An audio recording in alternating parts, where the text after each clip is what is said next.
프로그래머가 들려주는 프로그래밍 팟캐스트 달래줄래에 오신 것을 환영합니다. 저는 달래줄래 팟캐스트의 달래입니다. 며칠 동안 열심히 코딩을 해서 드디어 풀리퀘스트를 올렸는데 하루 이틀 계속 기다려도 아무도 리뷰를 안 해줘서 애태워 보신 적 있으신가요? 빨리 PR이 병합돼야 다음 작업을 이어갈 수 있는데 괜히 마음이 조급해지고 내 PR을 외면하는 동료들이 야속하게 느껴지기도 하죠. 소프트웨어 개발자라면 누구나 이런 경험을 한 번쯤 해보셨을 텐데요. 그래서 오늘은 이런 상황을 줄이고 리뷰어가 기꺼이 리뷰하고 싶은 PR을 만드는 방법, 바로 더 나은 풀리퀘스트 작성법을 주제로 이야기해 보려 해요. 실제 현업에서 바로 써먹을 수 있는 5가지 실전 팁, 지금부터 시작합니다. 첫 번째 팁, 내 코드를 내가 먼저 리뷰하기. 첫 번째 팁은요, 단순하면서도 가장 강력한 습관입니다.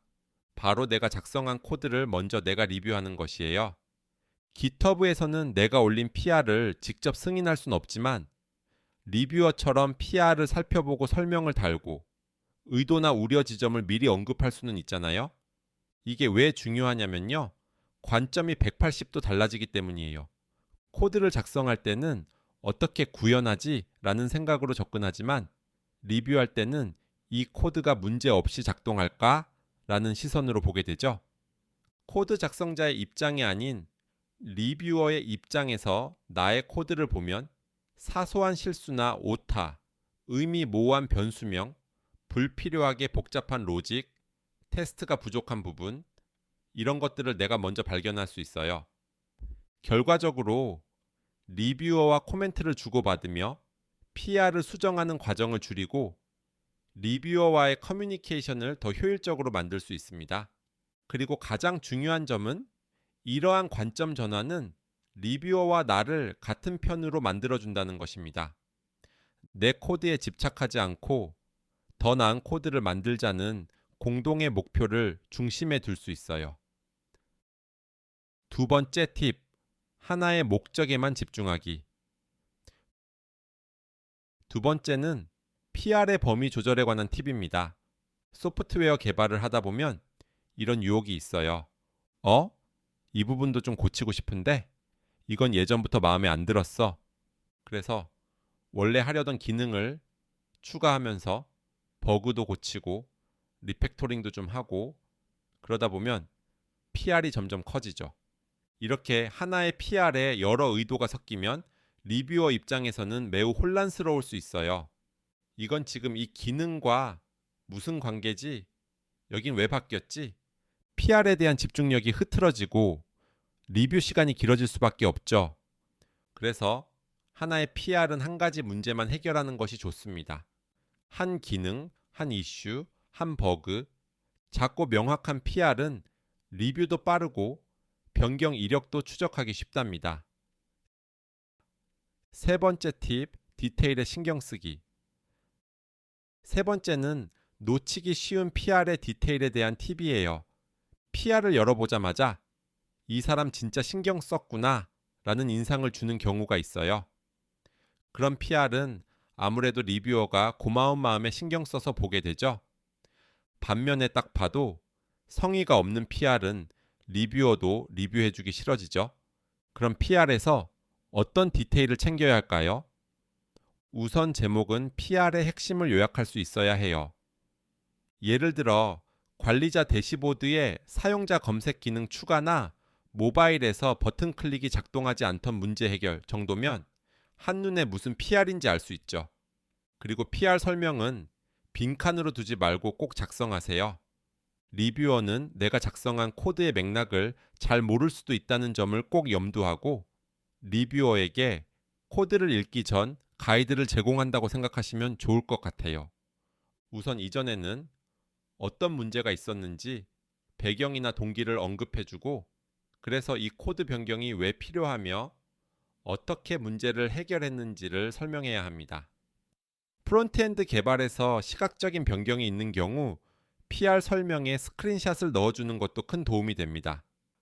지라 같은 이슈 트래킹 툴을 쓴다면 해당 티켓 링크도 꼭 걸어주시고요.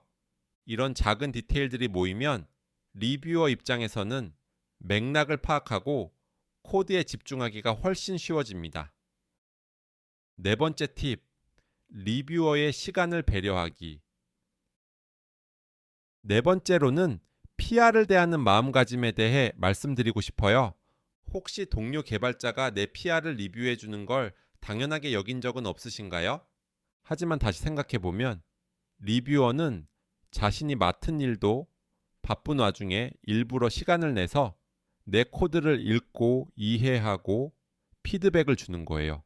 소프트웨어 개발처럼 집중력이 많이 필요한 작업 속에서 자신의 코드 흐름을 멈추고 다른 사람의 코드를 본다는 건 상당한 에너지가 드는 일입니다.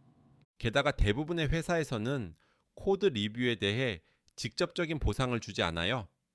그렇기 때문에 이건 단순한 협업이 아니라 동료의 시간을 선물 받는 일이라고 생각해도 과언이 아닙니다. 그래서 우리는 그 시간을 아끼고 존중해야 해요. 구체적으로는 리뷰어가 최대한 빠르고 정확하게 PR을 이해할 수 있도록 돕는 태도가 필요합니다. 예를 들어 리뷰 요청을 하기 전에 빌드 오류나 테스트 실패 같은 기본적인 문제는 미리 점검하고 커밋 메시지는 깔끔하게 정리하며 중요한 변경에는 주석을 덧붙이고 PR 설명에는 리뷰어가 중점적으로 봐야 할 포인트를 함께 알려주는 거죠.